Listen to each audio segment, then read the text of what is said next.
My name is Millicent Nyawira Kehara, an event planner at House of Events and Entertainment, a graduate of the Wedding Members Business Academy. We, House of Events and Entertainment, offer all event solutions, which include planning weddings and corporate events. We pride ourselves to deliver quality and effective work. The most challenging time is when I had to do a 3-in-1 event within a period of 2 weeks, which included a traditional ceremony for the bride in Uganda, an introduction in Nairobi, and a white wedding in Mombasa.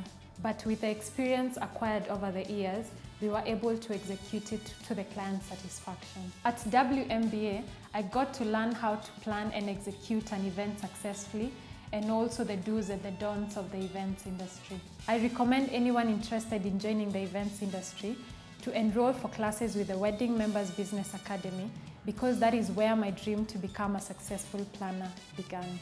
Call 0722 480068 or visit www.samanthasbridal.co.ke. October intake ongoing.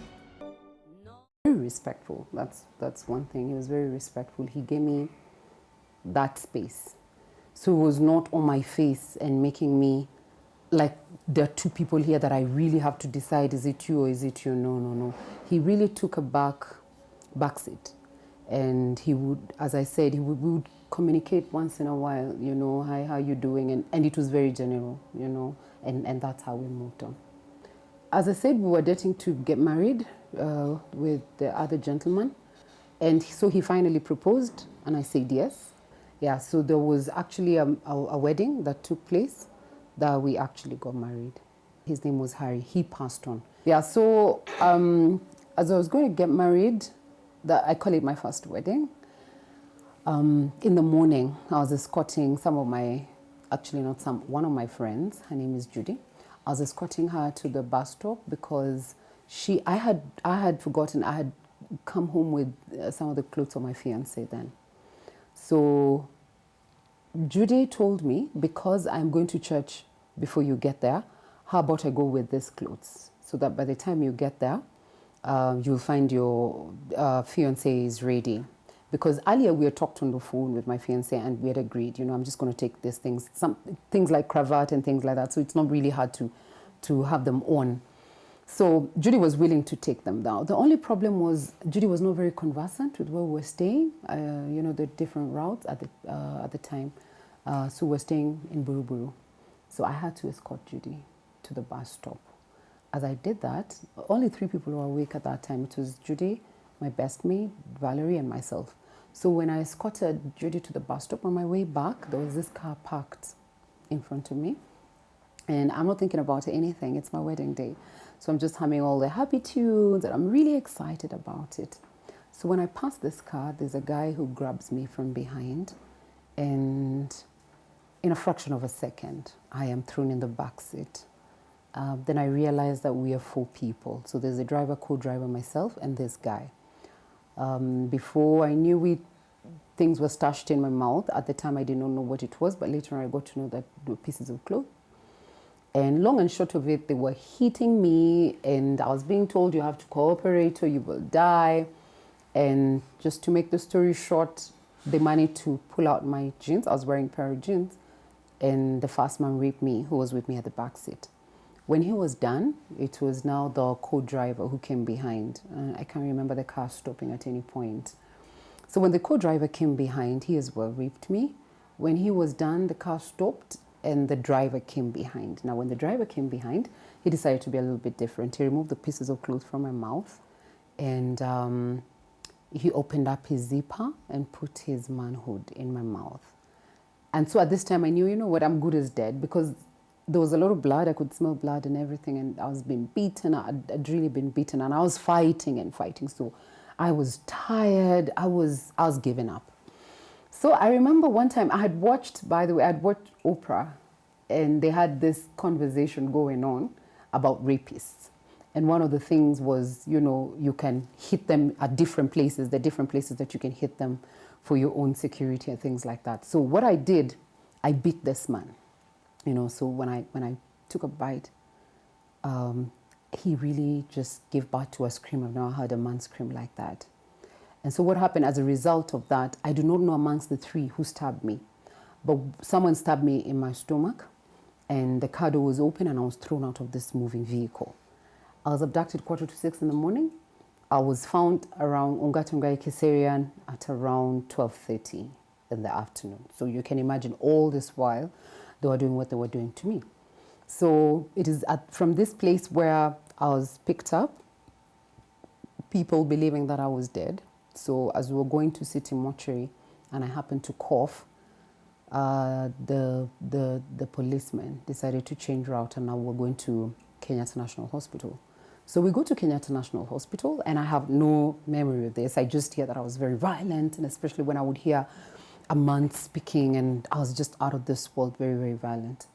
And so problem is members of our fourth estate had learnt about the story as well. So they call it a scoop story. So they were there to take the story. And miracle upon miracle happening. So the matron, gets to go to All Saints Cathedral. That's where our wedding was going to be. By 12:30, our wedding was supposed to be at 10 in the morning. So by 12:30, they have pulled down our deco, from the church, because there's a second wedding coming in at 12. So the second wedding is already in. My guests are outside wondering what happened to her. Did she change her mind? Like what, my fiance's phone was taken away from him, because then people are wondering, people kept calling him, what's going on? And he as well did not have any information. So the matron gets to All Saints Cathedral and asks if you're missing a bride. And Reverend there, those Reverend Obat, Reverend Tomotino, they say, yeah, we're missing a bride. And so they get to the hospital, they're able to confirm this is Terry. So they come back, they pick my fiance, and they come with him to the hospital. They inform people at home, and they also come to the hospital. So it's both families, some friends, of course, followed, and the media. So we try to fight off the media, but of course they get their story. So they get their story for in the news in the night, and I'm on the newspaper in the morning. And all this while I'm thinking, this is not happening. But something beautiful happens in that time. My fiance comes with my wedding gown. And he's ready to marry me. He's willing to marry me. He just knows I want to marry her. But I'm not in a state to say yes or no. I am in such a terrible state. I can't even think straight. So, of course, it can't happen. Again, this is way past 6, and the rules of the law of the land would not allow you to get married past 6 p.m. So that passes, but they're able to stitch me, and that's when the doctors say you will not be able to give birth, because where you are stabbed, the womb, the stab went deep into your womb, so you won't be able to give birth. Number 2, I'm put on ARVs, and the side effects I cannot even begin to tell you. They're really terrible. And they're able to give me the pill so that I don't conceive. And there are just so many people there. We start on counseling. And by this time, I've already been transferred to Nairobi Hospital. And it's just, in my mind, I'm just wondering, so God, where are you? What's going on? I'm a woman of faith. And it just doesn't add up. Like, God, what's going on? What's going on? So we keep going on with counseling. Then I'm discharged from the hospital and I get back home. So I'm going back home to Buruburu. This is a place where I'd said bye-bye, I'm leaving. So I'm out. Now that phase passes through counseling, and my fiance kept telling me, let's get married. And I kept telling him, just wait. By this time I was very ignorant about HIV and AIDS. I didn't know much about it. So I am just certain if I have the virus, I'm not going to get married. So I'm just waiting. So 3 months, they give me a clean bill of health. They say, hey, you're good, but with HIV and AIDS, it's better you wait for 3 more months, so a total of 6 months. So a total of 6 months, I go back to hospital, and they say, you're good to go. So I tell my fiance, and by the way, he was there in all the sessions, unless the ones that the doctors would ask him to just excuse us, he would be outside. So I tell him, I think I'm ready. We can get married. So we start organizing for what I call my second wedding, because now the first one did not work out. I had organized the decor, I'd organized food, I organized everything. They could not do anything about it because I was raped on my wedding day, and nobody knew where I was up until 12:30. So everything was ready. So even when it comes to refund, nobody could do any refunds because food was ready, everything was ready. Rumor has it some people went and picked some few things here and there, but I really do not know. It's one of those things I never followed. I just never wanted to know anything. But now when it came to my second wedding, I thought sympathy votes would work. I thought maybe some of the service providers would extend, some discount of some sort and everything because I didn't bring this on myself, but it didn't happen. So we called for a committee meeting. We had our first committee meeting still at All Saints Cathedral because that's where my fiancé used to serve in the church. So we called for the first wedding committee and about 6 people show up. We called for the second wedding committee, about 9 people. The third one, about 11 people. And I'm just off the roof again. I'm saying, but why are people not coming?